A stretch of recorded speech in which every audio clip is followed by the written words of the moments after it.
یہ دیکھیں انوار نعمانیہ کتاب ہے نعمت اللہ جزائری کی، اس کے اندر اس نے 3 واقعے لکھے ناراضگی کے سیدہ زہرا پاک اور مولا علی شیر خدا کے۔ پہلا جو واقعہ ہے صفحہ نمبر 66 پہ، وہ یہ ہے کہ رسول اللہ کی طرف سے حضرت علی کو باغ ملا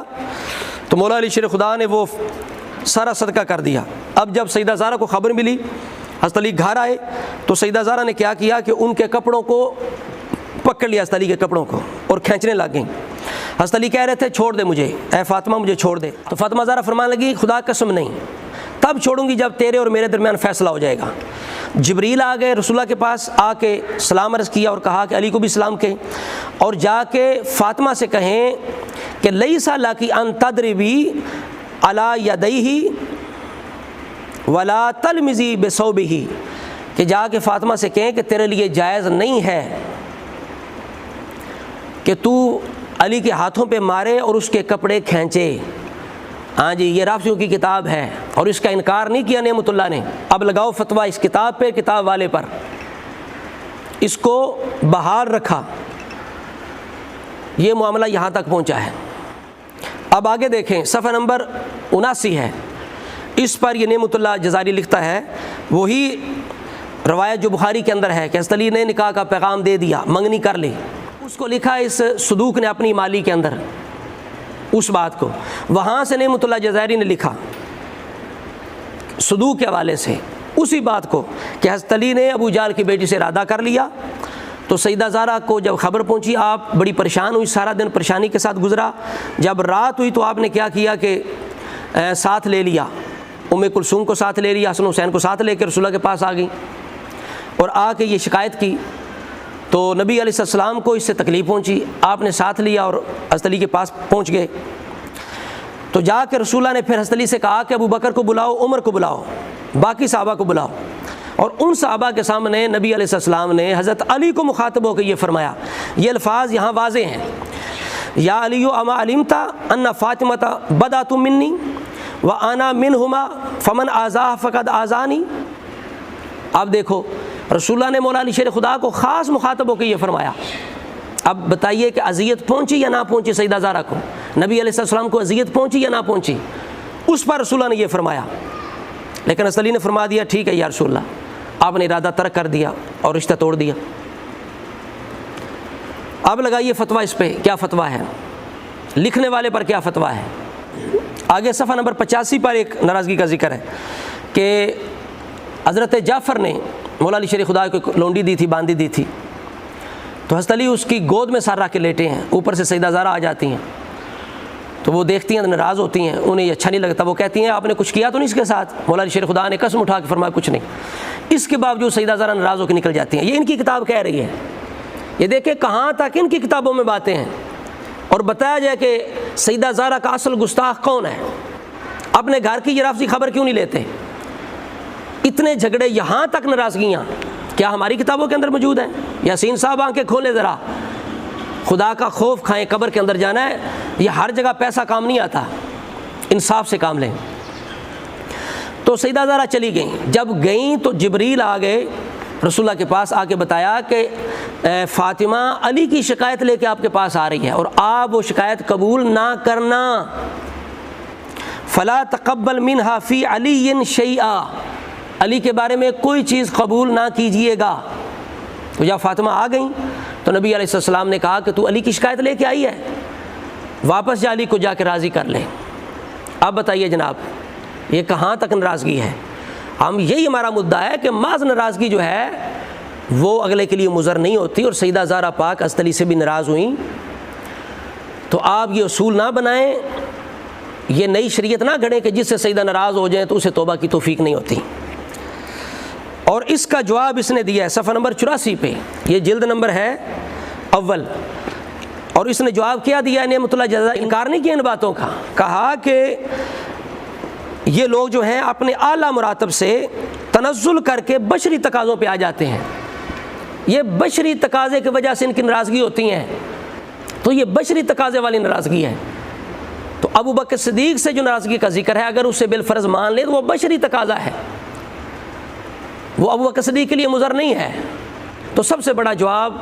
اہل سنت کے پاس رافضیوں کو دینے کے لیے یہ ہے، ابو بکر صدیق کے بارے میں جب کوئی کہے کہ ناراض ہوگی تو آپ یہ کتابیں پیش کریں، یہ حوالے پیش کریں کہ لگاؤ فتویٰ اپنی کتابوں پہ، اپنے ان مصنفین پر، جو جواب تمہارا ہوگا وہی جواب ہمارا ہوگا۔ اب 3 ناراضگیاں میں نے اس کتاب سے پیش کی، اور اس امالی صدوق کے اندر 2 یہ واقعات موجود ہیں۔ ایک وہی نکاح والا صفحہ نمبر 83 پر کہ حضرت علی نے نکاح کا ارادہ کیا، یعنی منگنی کر لی، اور اسی طرح وہ دوسرا جو حوالہ ہے کہ حضرت علی نے جب باغ صدقہ کر دیا تو سیدہ زہرا ہاتھوں پہ مارنے لگ گئیں اور کپڑے کھینچنے لگ گئیں،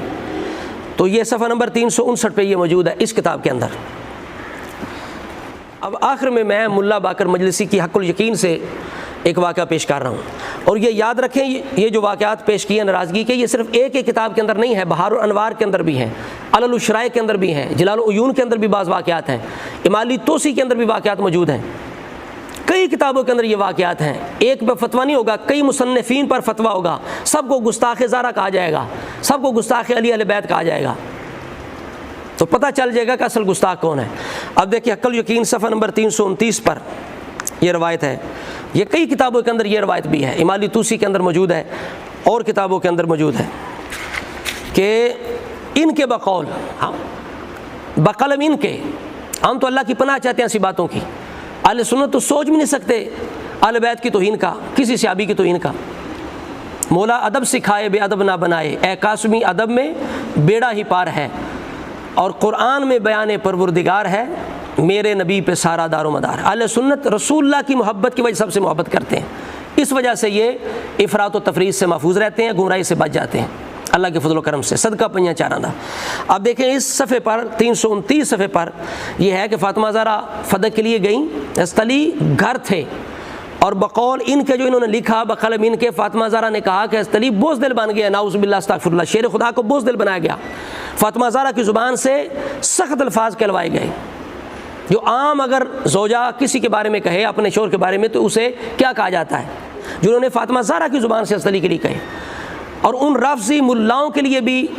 یہ دعوت فکر ہے جو سیدہ طیبہ طاہرہ عائشہ پاک پر زبان درازی کرتے ہیں، سیدہ حفصہ پر زبان درازی کرتے ہیں رسول اللہ کے ذاتی معاملات، گھر کے معاملات کی وجہ سے، تو اب وہ یہاں کیا کہیں گے، سیدہ زہرا کے بارے میں کیا کہیں؟ اس کا انکار بھی مجلسی نے نہیں کیا، تسلیم کیا اگلے صفحے پہ، کہا کہ یہ اس کے اندر مسلط تھی، ای معارضہ محمول بر مسلط است، کہ یہ معارضہ جو ہے، یہ جھگڑا لڑائی جو ہے، یہ مسلط پر محمول ہے۔ اور آگے کہا یا پھر این قبیل است آنچ از موسیٰ صادر شد، یا پھر حضرت موسیٰ سے جو صادر ہوا ہارون کے بارے میں اس پر معمول کیا جائے گا، یعنی خود انہوں نے تسلیم کر کے جواب دیے، تعویلیں کی۔ اب بتائیں یہ کتنی توہین ہے سیدہ زہرا پاک کی، سب سے بڑے گستاخ دنیا کے اندر سیدہ زہرا پاک ہیں تو یہ ہیں۔ مولا علی شیر خدا گھر میں ہیں، سیدہ زہرا اکیلی جا رہی ہیں فدق کے لیے۔ ابو بکر صدیق کی دشمنی کے اندر ان پر تان کرنے کے لیے آل بیت کو بھی بخشا نہ گیا، سیدہ زہرا کی توہین کی گئی، مولا علی شیر خدا کی توہین کی گئی، تو آج انہوں نے خطاب ہائے درشت، انہوں نے سخت الفاظ کے ساتھ گفتگو کی اس علی سے، تو کیا کہا، مانند جنین دا رحم پردہ نشین شدائی، کہ تو اس بچے کی طرح جو رحم کے اندر ہوتا ہے ماں کے، تو پردہ نشین ہو گیا گھر کے اندر۔ یہ فاطمہ زہرا کی زبان سے کہلوا رہے ہیں علی کو رافضی۔ ومثل خائنہ در خانہ گریختہ ہی معاذ اللہ نعوذ باللہ استغفر اللہ، نقل کفر نباشد استغفر اللہ، کہ تو جو خیانت والے لوگ ہیں، جو خائن ہیں، ان کی طرح گھر میں چھپ گیا ہے۔ یہ ہے ان کی محبت اہل بیت۔ اب بتائیں کیا فتویٰ مجلسی پر، کیا فتویٰ ان پر، یاسین صاحب؟ یہ حقیقت، نہ تم الزام ہم ہی دیتے، نہ ہم فریاد یوں کرتے، نہ کھلتے راز سر بستہ، نہ یوں رسوائیاں ہوتی۔ اس لیے ہماری دعوت فکر یہی ہے، اس میں بچت ہے۔ آخر میں ہم یاسین صاحب کو بالخصوص یہ دعوت فکر دیں گے کہ انصاف سے کام لیں، اپنی آخرت کی فکر کریں۔ دنیا کی 4 دن کی زندگی ہے، یہ پیسہ ہر جگہ کام نہیں آتا۔ آپ اہل سنت کو صرف نشانے پہ آپ نے رکھا ہوا ہے، اگر آپ واقعی محب اہل بیت ہیں تو ان پر بھی فتویٰ لگائیں جنہوں نے سیدہ زہرا مولا علی شیر خدا کی اتنی توہین کی ہے۔ اور یہ بھی بتائیے آپ کہ حضرت علی المرتضیٰ شیر خدا نے، آپ تو کہہ رہے تھے کہ سوچا بھی نہیں ہے، جبکہ اہل سنت کی رافضیوں کی کتابیں کہتے ہیں کہ پیغام تک پہنچا دیا، منگنی تک ہو گئی، اور یہ بھی بتائیے گا کہ سیدہ زہرا اور مولا علی شیر خدا کی آپس میں ناراضگی بشری تقاضی کی وجہ سے ہوئی تھی یا نہیں ہوئی تھی. بس یہی ہمارا مدعا تھا کہ ایسے افراط و تفریط سے ہمیں بچنا چاہیے. اگر ہمارا دعویٰ ہم اہل سنت ہے تو اہل سنت کے طریق اور اسلوب کے مطابق ہمیں گفتگو کرنی چاہیے اور اپنے نظریات قائم کرنے چاہیے. اللہ تبارک و تعالی ہم سب کو ہر طرح کے فتنے